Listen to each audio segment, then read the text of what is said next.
Donc salut à tous, aujourd'hui une nouvelle vidéo. Donc faut-il prendre une gourde ou alors un camelback pendant ses sorties en VTT? Je vais y répondre dans cette vidéo. Avant d'aborder le débat gourde ou camelback, je t'invite à me suivre sur Instagram qui s'affiche juste là, levo-ytb, pour être au courant de toute l'actualité de ma chaîne YouTube. Tant que j'y pense, n'hésite pas à me dire si toi tu utilises un camelback ou alors une gourde pendant tes sorties en VTT. C'est un genre de mini sondage pour savoir au final si les gens utilisent plus des gourdes ou alors des camelbacks. Donc commençons par la gourde.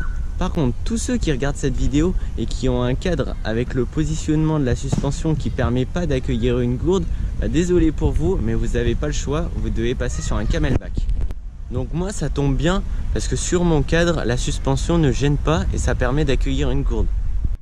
Vous voyez que malgré le positionnement de la suspension qui prend de la place, il me reste encore toute cette partie pour mettre une gourde.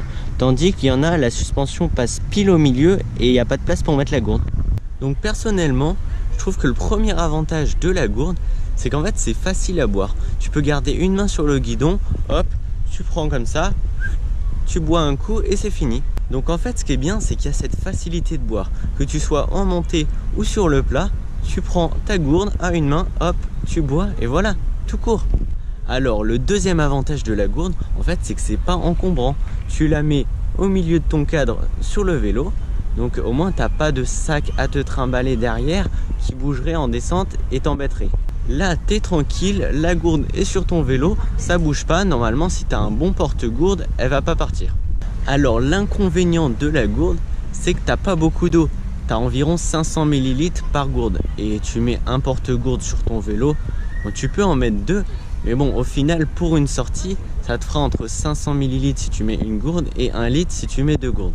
Donc tu peux pas boire énormément sur une grande sortie.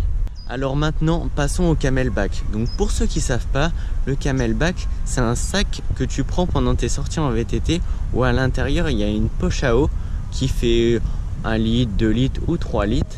Et donc tu as une grande capacité, ce qui te permet de transporter plus d'eau pour des longues sorties. Donc alors le premier gros avantage du camelback, c'est ce que je disais précédemment. Tu peux transporter beaucoup d'eau, 1, 2, 3 litres. Du coup si tu fais des grandes randonnées, tu peux correctement t'hydrater. Parce qu'il ne te manque pas d'eau, tu as assez de réserve. Donc c'est sûr que le camelback gagne au niveau de la capacité. Ça a clairement rien à voir entre avoir 2 litres d'eau et 500 ml. Donc c'est vrai que c'est pratique. Parce que comme je le dis dans la vidéo de l'hydratation, si vous ne l'avez pas encore vue, vous pouvez aller la voir, elle s'affiche juste là. Tu perds environ 750 ml d'eau par heure. Donc si tu as 3 litres d'eau dans ton camelback, tu peux correctement t'hydrater sur une sortie de 4 heures. Alors oui, le camelback a des avantages, mais il y a aussi des inconvénients. Alors premier défaut du camelback, c'est que c'est encombrant d'avoir un sac sur le dos, c'est moins agréable qu'avoir ta gourde et du coup t'as plus rien sur le dos. Après il y a des personnes à qui le camelback ne gêne pas, donc tant mieux pour eux. Après, deuxième inconvénient du camelback, c'est qu'en été ça te porte plus chaud. Parce que d'avoir un sac sur le dos, après tu as une grosse trace de transpiration derrière le dos. Mais bon, en hiver c'est vrai que ça peut être un avantage vu que quand il fait froid, ça te réchauffe du coup. Alors le troisième inconvénient du camelback, moi ça m'énerve, c'est que c'est une galère pour boire. Je suis obligé de lâcher les deux mains du guidon pour pouvoir boire. Je vais vous montrer après le fonctionnement. Donc vous voyez, il faut s'aider des deux mains pour tirer le petit truc et après pouvoir boire. Certains vont me dire, bah ouais mais t'as qu'à le mettre dans ta bouche et tirer avec tes dents. Donc je vais vous montrer, regardez ce que ça fait. Super hein. Donc finalement vous voyez bien qu'il faut s'aider des deux mains. Donc lâchez le guidon, alors en montée c'est pas possible et en descente non plus. Donc sur le plat à des hautes vitesses pour être stable.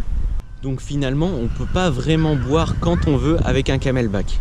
C'est bon, on en a fini avec le camelback. Je voulais juste vous dire que pour ceux qui font des courses, laissez tomber le camelback, prenez des gourdes.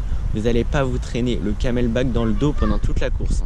Donc personnellement ce que je fais c'est que je prends une gourde et un camelback. Vu que mon camelback fait 1 litre, au final ça fait 1,5 litre au total pour une balade. Donc un des avantages de cette technique, c'est que tu peux mettre deux boissons. Donc je m'explique. Par exemple, tu mets 500 ml de boisson énergétique dans ta gourde et après à l'arrière tu mets 1 litre d'eau. Donc moi ça me concerne pas forcément vu que moi je roule qu'avec de l'eau. Donc c'est déjà la fin de la vidéo, j'espère qu'elle t'a plu et j'espère aussi que tu vas pouvoir faire ton choix. Donc choix numéro 1, prendre une gourde, choix numéro 2, prendre un camelback, et choix numéro 3, c'est ma façon, c'est prendre une gourde et un camelback. À toi de juger en fonction de tes besoins et les avantages et les inconvénients d'une technique. Donc voilà, si la vidéo t'a plu, tu lâches un pouce bleu, ça me fait plaisir. On se retrouve dans une prochaine vidéo. Allez, ciao!